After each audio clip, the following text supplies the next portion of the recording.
dont l'objectif c'est bien pour en fait voir si ça va lui plaire en fait ce que vous venez de travailler quoi.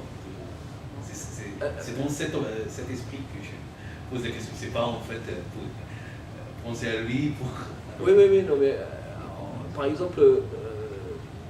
L'illustration au niveau de. Moi sur l'illustration, il y a par exemple quelque chose, je sais pertinemment que je conçois l'image d'une façon différente que, entre guillemets, la horde de commerciaux qui va travailler pour l'éditeur, par exemple. Je ne me suis jamais posé la question de me dire est-ce que cette couverture va faire vendre le livre. Parce que j'espère juste interpeller au départ le spectateur, parce que c'est celui qui va passer devant les... On ne sait pas qui va être lecteur. On sait qu'il va être spectateur simplement parce qu'il va voir la couverture dans un rayon de librairie. Et là, celui-là, j'ai envie de l'accrocher, quoi.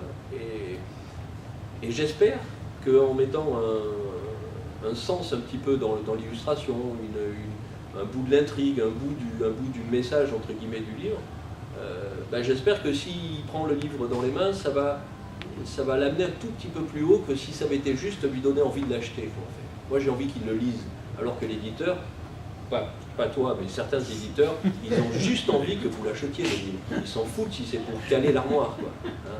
Donc moi, j'ai quand même envie qu'il le lise et que du coup, on parle, et que dans la couverture, on parle du livre, quoi. Et hier, j'assistais à la conférence sur l'écriture féminine, par exemple, et bon, on parlait... Bon. Et en fait, ça me faisait penser aux éditeurs et éditrices qui souhaitent encore mettre des guerrières nues en couverture, des trucs comme ça. Et moi, ça me fait... Je suis très content de faire très peu de couverture aujourd'hui, même si mon banquier préférait que je fasse le contraire. Mais je suis très content d'en faire très peu parce que quand je vois ce qui se fait, je suis affligé, quoi, complètement affligé. On a changé de technique, on a changé de mode, on a changé d'égalité, puisqu'on en parlait hier, et pourtant c'est les mêmes poncifs de vulgarité, hein, parce que je ne vais pas citer Brajlon, mais par exemple Brajlon, c'est des trucs, tu te dis mais c'est pas possible, on est passé à autre chose et il y a encore la nana à poil qui vend un livre, quoi. Il mettrait une de Ferrari en couverture, ce serait le même. Et j'ai l'impression qu'ils sont restés sur ce principe-là et ça me... Stéphane, Alain, puisque vous nous entendez, à côté de la nana à poil, mettez la Ferrari. Mais voilà, on est... et je trouve que c'est un peu dommage, quoi. Moi, j'ai une question par rapport à votre projet de bande dessinée. C'est complètement enterré ou ça va revenir? Et est-ce que vous auriez un projet qui serait de partir simplement d'une idée, mais pas d'un livre écrit, pour faire une autre BD? Ce serait bien. La réponse est tellement de boulot que... La réponse est bien. Ce serait bien. Je pense effectivement que l'idéal serait de partir sur un projet commun, c'est-à-dire de construire complètement un truc ensemble, plutôt que de partir sur un travail déjà établi. Il est possible de réutiliser des univers qui existent, mais pas des histoires, parce que scénariser un roman pour en faire de l'image, que ce soit de l'image audiovisuelle ou que ce soit de l'image papier, figé, je veux dire, pas en mouvement. J'ai trouvé le truc, c'est assez difficile, c'est assez compliqué parce qu'il y a tout un découpage, il faut choisir un certain nombre de choses. Donc je pense qu'il serait, pour moi en tout cas, beaucoup plus facile de travailler à partir d'une nouvelle idée, on échange un peu, de toute façon on voit, on fait deux, trois petits tests, on construit les personnages petit à petit, et surtout on peut faire un découpage qui tienne la route, qui a un sens, où c'est pas, on ne va pas arrêter une image au milieu de la page parce que il n'y a plus de place dans la page. Mais le projet de faire un truc ensemble, on en a eu plein, on en a eu d'autres, entre autres de travailler sur Étoile Mourante avec Jean-Paul Dugnac, de faire le truc à trois. L'idée était excellente. Il y a juste un tout petit défaut, c'est un roman qui pèse dans les 600 pages, ce qui signifie qu'en BD, au minimum, mais vraiment au minimum, c'est une BD de 200 pages. 200 pages de BD aujourd'hui à vendre à un éditeur, c'est à peu près comme essayer de lui placer une nouvelle de chevaux, quoi. Non, c'est pas possible. Même en coupant, en disant format de BD plus classique, Oui, alors là, derrière ce lecteur. Là, ce qui joue quand on fait ce genre de choses, c'est la notoriété.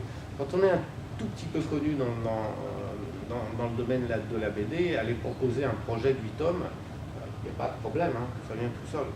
Parce qu'Étoile Mourante, on l'avait envisagé en 5 tomes, puisqu'il s'articule Voilà. autour des 5 races. Quoi. Mais c'est vrai que c'est le seul projet qu'il y avait eu sur un texte fait, en fait, puisque l'Histrion, quand on en a parlé la première fois, les planches ont été faites, le livre n'existait pas, puisqu'au départ c'était un projet de BD. Donc, oui, voilà. C'est ça. Voilà. J'en ai fait un roman.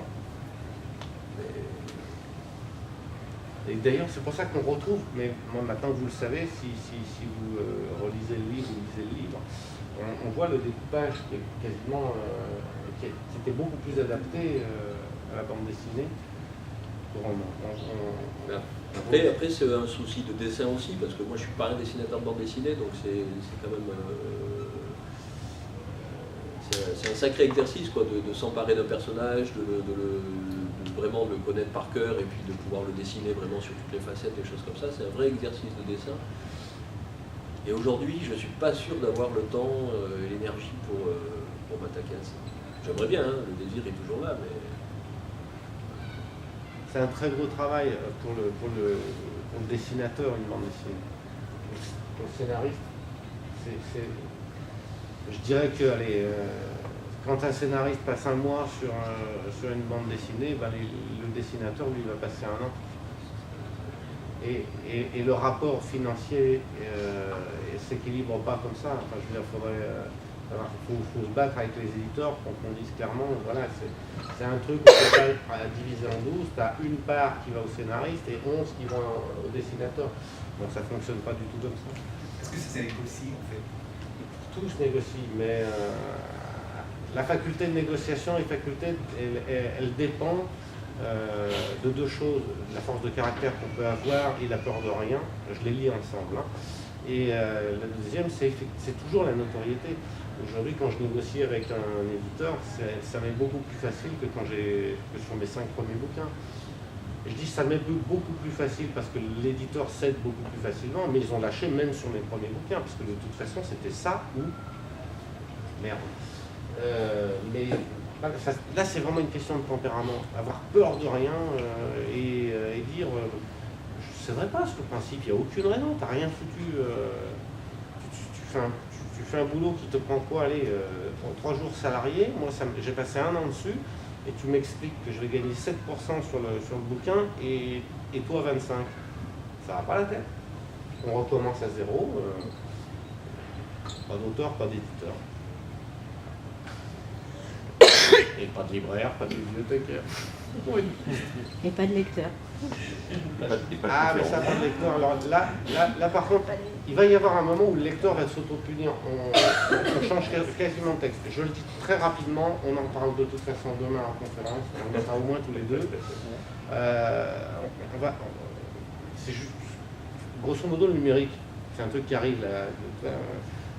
En France, ça arrive un petit peu lentement parce que ça a traversé l'Atlantique à la nage. Donc il a fallu quand même un moment. Et oui, Internet n'existe pas entre la France et les États-Unis.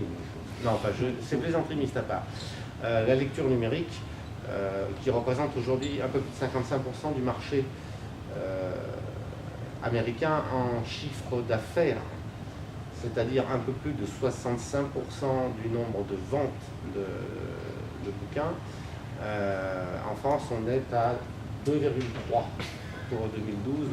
On a encore un tout petit peu de retard, mais ça va se combler. De toute façon, on va y passer. C'est beaucoup plus pratique d'avoir une liseuse qu'une bibliothèque de 400 mètres carrés. Par ailleurs, si on fait ça intelligemment, si on vend les ouvrages numériques à un prix très raisonnable, puisque bon, donc ça va fonctionner. Je ne sais plus ce que je voulais dire au départ. Le lecteur, lui, par contre, ce qui devient vachement bien avec le numérique, voler un bouquin dans une FNAC ou même dans une bibliothèque, c'est pas facile. Voler un bouquin numérique, là, par contre, c'est à la portée de toute personne se donnant la peine d'apprendre à utiliser un clavier. Il n'y a même pas besoin de... Il n'y a pas grand-chose à savoir. Donc, je crois qu'un certain nombre de lecteurs vont faire le choix, puisque les éditeurs vont faire le choix de vendre très cher, un certain nombre de lecteurs vont faire le choix de ne pas acheter les ouvrages, mais de les acquérir quand même. Attention, je ne parle ni de vol ni de piratage. Et, voilà. Et ça va peut-être un petit peu tuer les lecteurs, les auteurs. Un tout petit peu. Hein.